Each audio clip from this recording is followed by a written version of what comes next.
Joe Montana needed Jerry Rice. Tom Brady needed Rob Gronkowski and Julian Edelman. Peyton Manning needed Marvin Harrison and Reggie Wayne. Our point?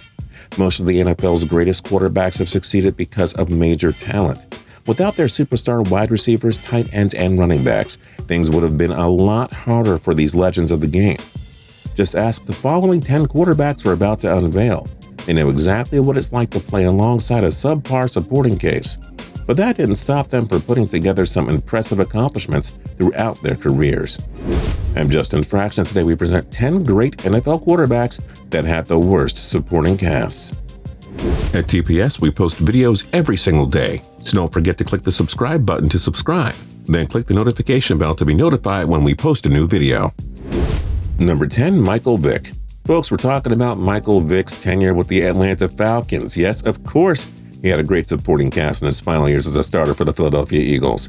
But in Atlanta, there wasn't a whole lot for Vick to work with. Pro Bowl wideout Roddy White only played 2 seasons with Vick, and that was before he even became a star. Other than that, Vick didn't have any studs at wideout. Warwick Dunn provided Vick with a Pro Bowl running back, but he wasn't quite MVP caliber, and Dunn was very hot and cold. Vick was, for the most part, a one-man wrecking machine, and that's one reason why he had to run the ball so much. Nobody could get open.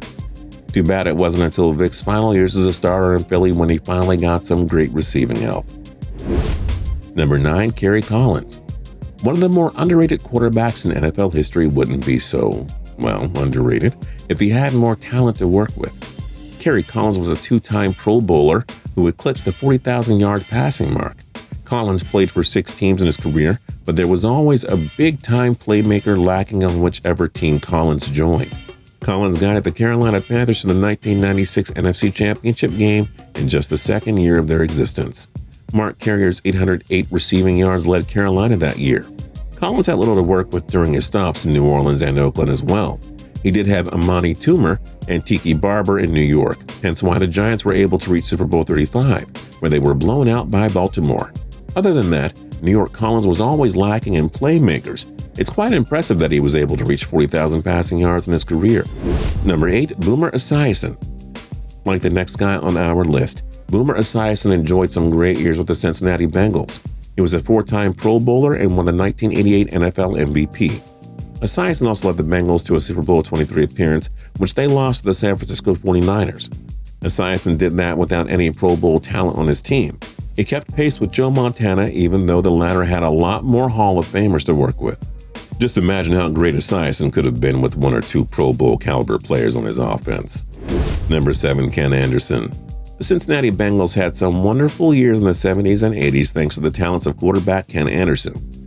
He was a 4-time Pro Bowler who led the league in passing yards twice. Anderson won the 1981 NFL MVP award as well. Anderson led the Bengals to Super Bowl 16 where they lost to the 49ers 26-21, and he did all of this without much help on offense. NBC NFL commentator Chris Collinsworth was his most productive wideout, but the former would tell you that he wasn't exactly legendary.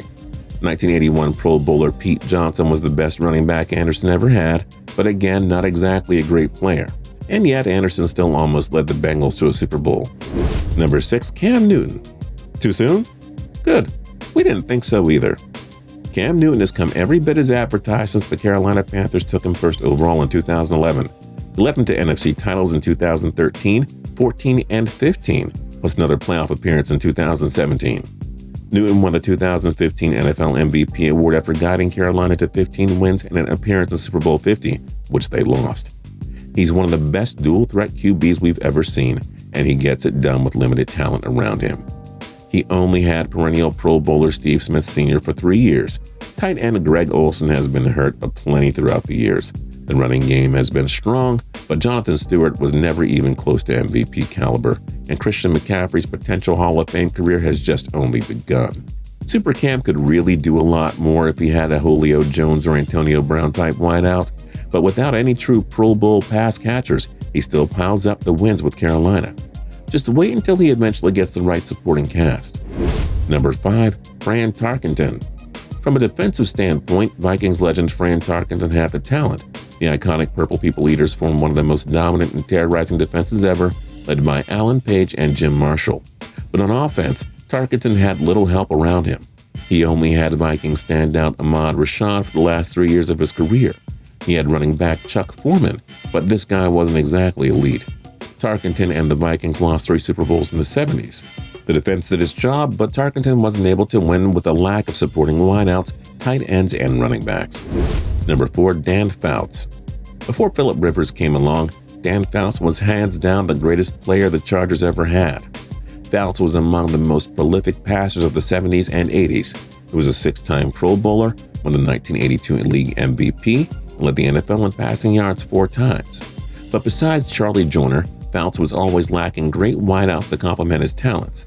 Chuck Muncie, if you've heard of him, was by far the best running back to ever work alongside Fouts. The Chargers only made the playoffs 4 times in Fouts' 15-year career. That just goes to show how lackluster the team he had around him was. Number 3, Drew Brees. Quick side note, this is talking about Brees' supporting cast before Michael Thomas and Alvin Kamara came along. Now that we've established that, since he has the talent now, we decided not to place Brees at 1 or 2 on our list. Fair? Brees spent the bulk of his career as a one-man wrecking crew for the New Orleans Saints. Annual 30 TD, 4,000-yard seasons. All these years of completing 70% of his passes. A handful of 5,000-yard seasons, too. Simply remarkable stuff. But Brees did this without much talent before the likes of Thomas and Kamara. Marquise Colston was Brees' best wide receiver, yet he wasn't even named to a single Pro Bowl throughout his career. New Orleans' defense was among the NFL's worst for 10 years, before it finally came along in 2017. Yet Brees led the Saints to a Super Bowl 44 championship without any Pro Bowl weapons on offense and a mediocre defense. The Saints went 7-9 in 2012, 14, 15, and 16 when Brees was putting up MVP-like numbers. Yeah, that's pretty much the definition of not having a great supporting cast. Number 2, Aaron Rodgers. It's a travesty that the most talented and complete quarterback in NFL history only has 1 Super Bowl appearance and championship ring on his resume. But such is life when Rodgers is on a talentless, mediocre, poorly coached team. See how the Packers fell apart in 2013 and 17 when Rodgers went down with injury? But when he's on the field, the Packers are an annual playoff team. He took a crappy, injury-riddled team to the 2016 NFC Championship game because it's Aaron Rodgers.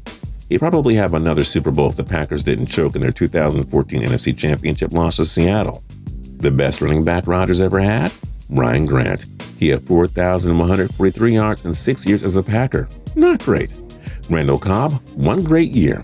Big deal. Jordy Nelson, very good, but not a Hall of Famer. Jimmy Graham, what a waste of a signing. In short, Rodgers deserves way better. That's why Mike McCarthy was fired as head coach in 2018. Let's get A-Rod some better coaches and teammates, please. And number 1, Dan Marino. There's a reason he's referred to as the greatest quarterback that never won a Super Bowl.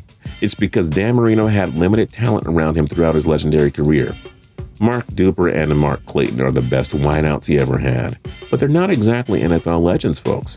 The running backs in South Beach were changing constantly, so Marino didn't have his Marshall Faulk or Emmitt Smith. But Marino kept taking them to the postseason.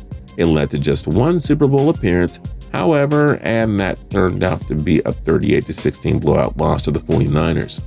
Marino just didn't have the Hall of Fame or Pro Bowl pieces around him like most every other great quarterback did. And that's why he didn't win a Super Bowl. The Dolphins failed to give Marino the supporting cast he needed. Which other great NFL quarterbacks had terrible supporting casts? Let us know your thoughts in the comment section down below. And don't forget to like, comment, and subscribe. We'll see you guys later.